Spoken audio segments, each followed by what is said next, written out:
Hi, I'm Phyllis, southernfrugal.com. Tonight, and it is night, we're getting ready to make some fried green tomatoes. I finally found some today at Bilo in another town.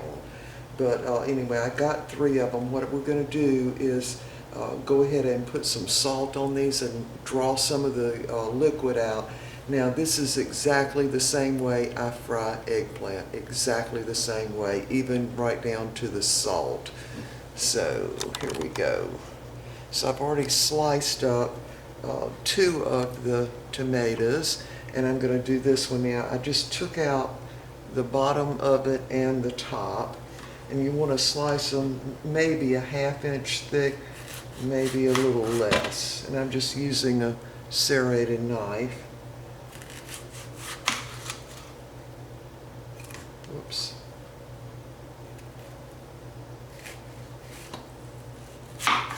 There, and that way, if you take that little thing out of the bottom of it and the top, you can use the whole tomato. So I'm going to put these on a little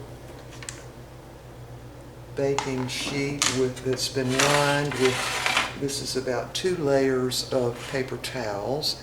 And what I'm going to do now is I'm going to sprinkle these with some sea salt. Now, of course, you don't have to use sea salt, but what we're going to do is try to draw some of that water out. This is, again, is exactly the way I fix eggplant.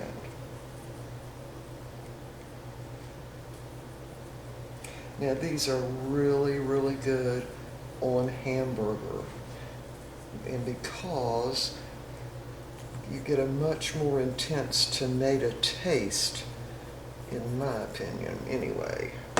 All right, so I'm going to turn them over now. And I'm going to put some salt on the other side.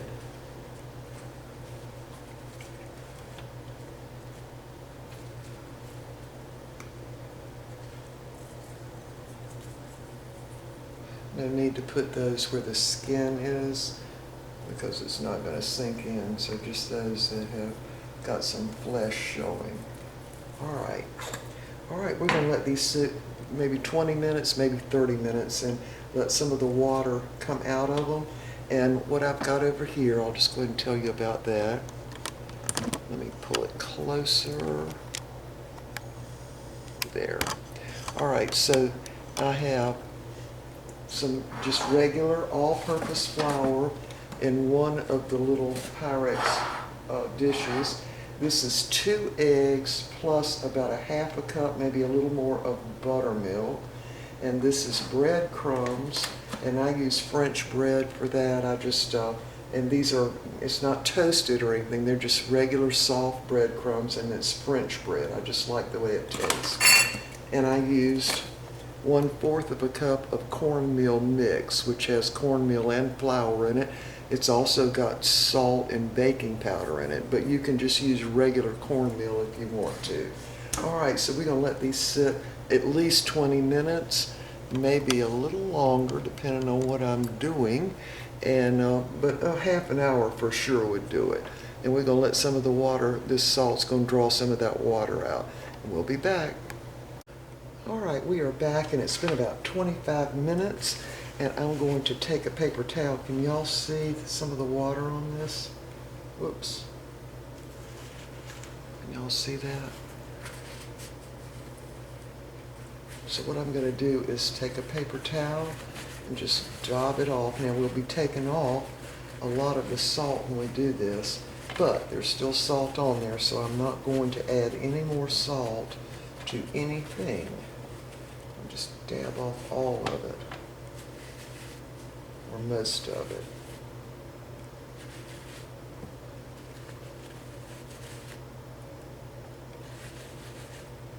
Yeah, a lot of that water will come out. Now if you're doing eggplant or something like squash, a lot of it will come out. Make it easier when we putting the coating on it. All right, y'all.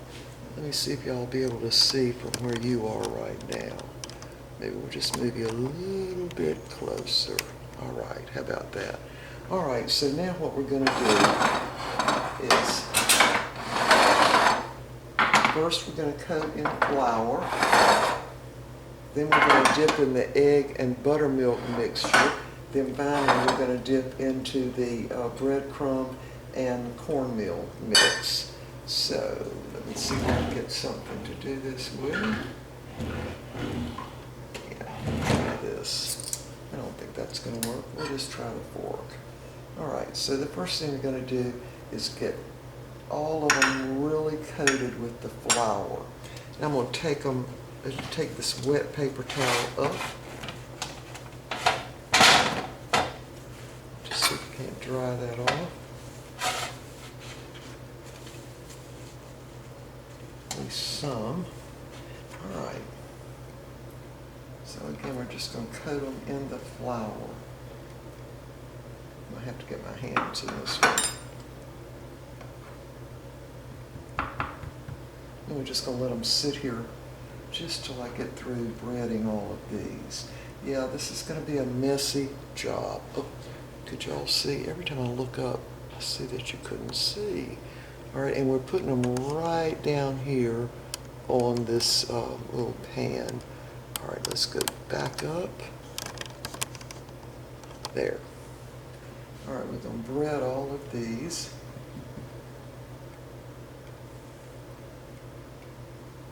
All right, I'm going to get them all breaded, and then we'll be back, and I'll show you the next step. All right, we got all of them breaded, and a lot of them have, see how they've soaked up that flour. And so next, we're going to dip them into our egg and buttermilk mixture. Now, I don't have any spices or anything in this. These are just plain fried green tomatoes. Of course, you could put some spices and whatever you want to in there. It wouldn't make any difference. All right, so we're ready to dip these in. I'm trying to figure out how to do this, so I got a clean hand somewhere. I guess we'll try it with a fork. I have to use my hand, sorry. All right, we're just going to turn it over.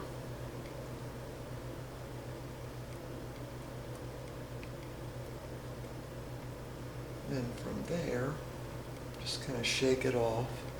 It's going to go into the breadcrumbs and the cornmeal mix. Now, where the peeling is on the tomato, your topping isn't going to stick quite as well. So we'll just let that sit. Do the next one. Turn that one over. I'm going to go ahead and soak another one. All right, y'all got the idea. Now just kind of mash that coating in a little bit. Try to get it on the sides too, as much as you can.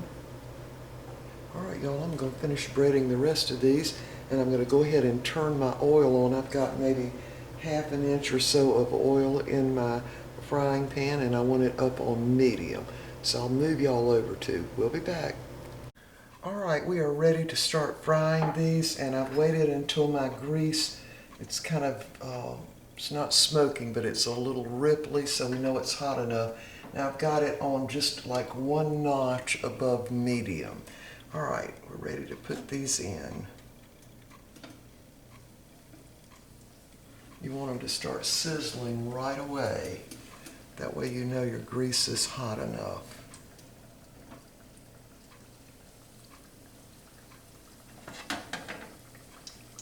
So we're going to cook these until they're a golden brown. That would take maybe 3 or 4 minutes on each side. So anyway, when these get ready, we'll be back. All right, we're back. Cut my fan off. And these first have cooked. I'm going to go ahead and take them up now. Let them drain. Put them over here to drain. Yeah, I've got my fan on when the camera's not on because I don't like that smell fried foods all in my house. So there's what they look like. So we're going to put the next group in now while those are draining. All right, let's go ahead and put the next ones in. See if I can do this with my fork.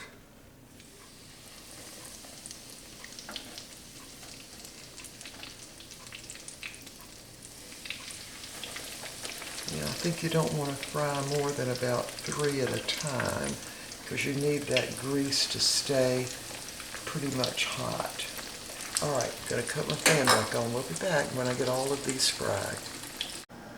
All right, we finished frying all of the tomato slices, and I want you to notice this. These 6 are going to go on hamburgers later on. I'm going to actually freeze these, and these are the ends and the tops of the tomatoes, and they don't fit on the hamburger real well. So what we're going to do is freeze these 6, so that will be good for the hamburgers. Now, these are going to taste a lot more like tomato than actual red tomatoes, I promise you. They are so good on a hamburger. And just put some cheese on them. They are just delicious. So the way you would fix these, let me turn this up and talk to you about that. The way you would do these, and the way you know it will work, is that when you fix something like fish sticks, they are partially cooked. But then when you bring them home and put them in the oven, you can get them crispy, right? So that's exactly what I will do with these. They'll go in the freezer. When we're ready to use them, I'll take them out and put them probably in the little toaster oven on a little rack on a pan, and they'll be just like fish sticks. They'll come out crispy, and you just get a much more intense tomato flavor with these on a hamburger than you do just a regular sliced tomato, even a vine-ripened tomato. These are going to have a stronger tomato taste. All right, now we want to go over there. See all this stuff? We're going to see how we can use that. So hold on, I'll move you all over again. All right, so we had some milk and egg mixture left over. We have some breadcrumbs left over, and I did end up using 2 cups of the breadcrumbs and 1/2 cup of the cornmeal all together. And I'll put that recipe down below, by the way. And so what I've done is grated some sharp cheddar cheese. And what we're going to do, that's probably about 1 cup. Let me get all that out of there. So what we're going to do is just, maybe that's not even 1 cup, maybe 3/4 of a cup. And we'll dump that in with the eggs. And we'll put a couple of dashes of garlic powder in there. That's probably not even 1/2 teaspoon. Couple of dashes of cayenne pepper. This is the red pepper. And I'm doing that because of the cheese. So just a couple of little dashes, just enough to give it a touch of heat. Let me get a fork here.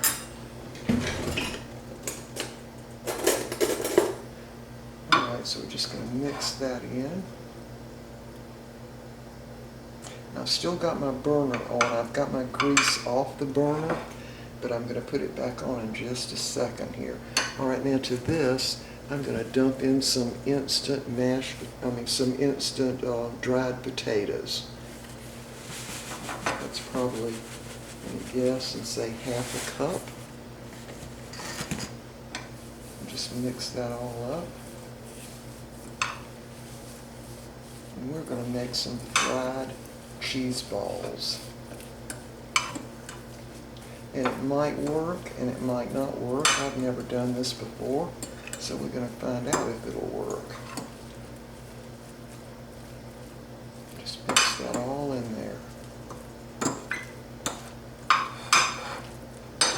Put my cheese back up real quick.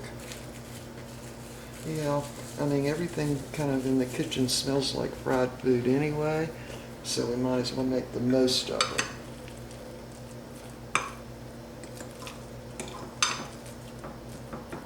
All right, that looks about right. See if we can't get this divided into some portions here. me see, we'll just divide it into maybe 6 portions. Like that, can y'all see? Yeah. Just divide it like that.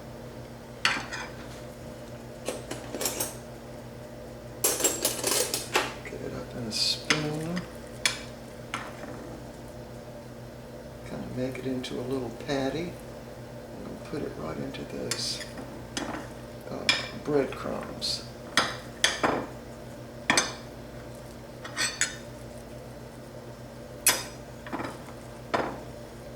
Yeah, we're going to find out if this will work, because the grease I'm not going to be able to use for anything else anyway, because it's got cornmeal in it and breadcrumbs and all that.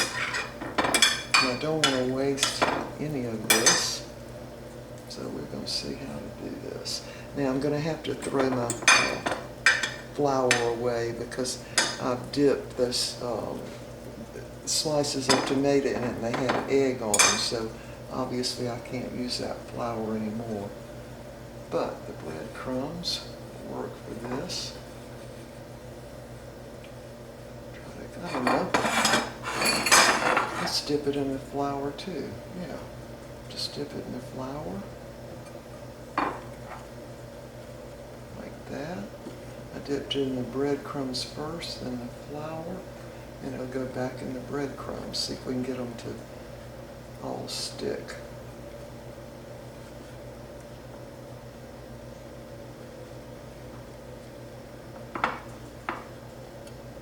Back in the breadcrumbs, kind of mash them in there.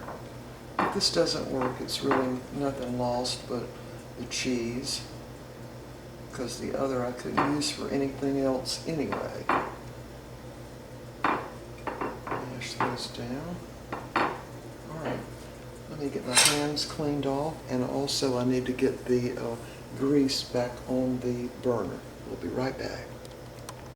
Alright, we are back and ready to see if this is going to work. I don't know. It isn't going to hurt to try though. So my grease is heated back up. Now see how bad that grease is? So I really can't, I mean there's no way to even strain that out. So let's see if this will work. I'm going to go ahead and put them in.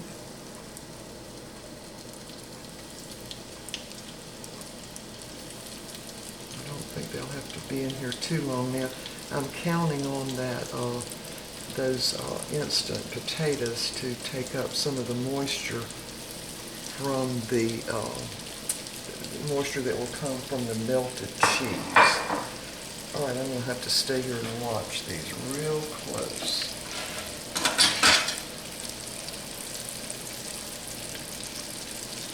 Yeah, you know, when you're making like cheese crackers or anything, you always put a little bit of cayenne pepper in them. Not that it gives it much heat, but it just gives it a little distinct taste. So we're going to see if this is going to work. All right, y'all, we'll be back in a minute. I don't want to make the video too long. We'll be back. All right, we have flipped them over now. They look like they're holding together, so I'm getting pretty excited about this. We'll be back. All right, I think we are ready to take these up.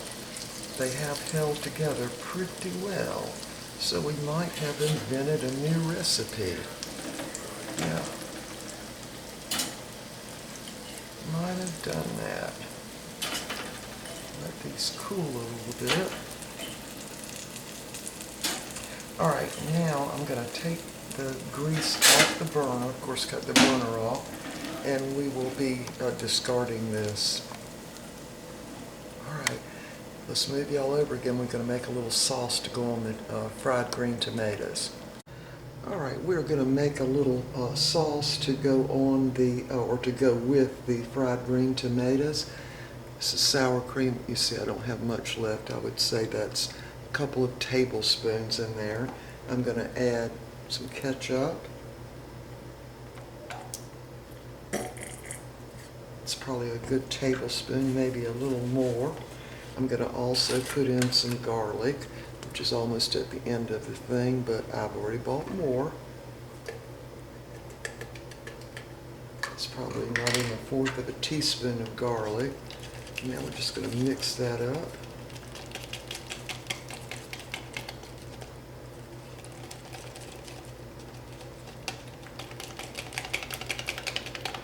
like that, and we will use this to dip the little green tomatoes in.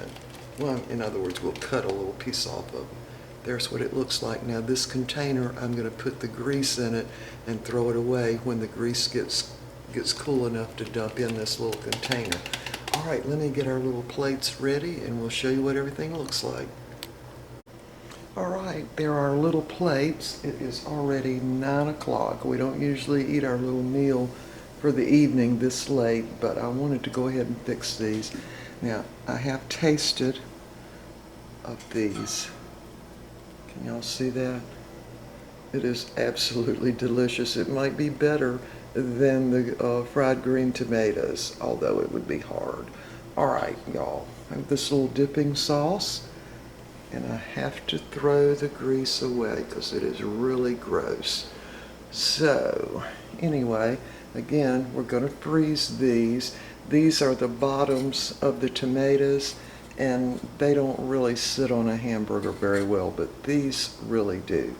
All right, y'all, I'm going to put the recipe for the fried green tomatoes, but this recipe, y'all are going to have to look back at the video because that's what I would have to do before I know how I even made them, okay? So there they are.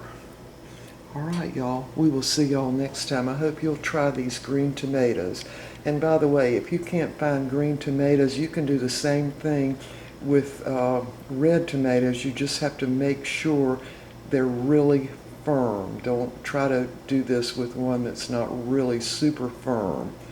All right, y'all, we will see y'all next time. We're going to eat in front of the TV and watch some news.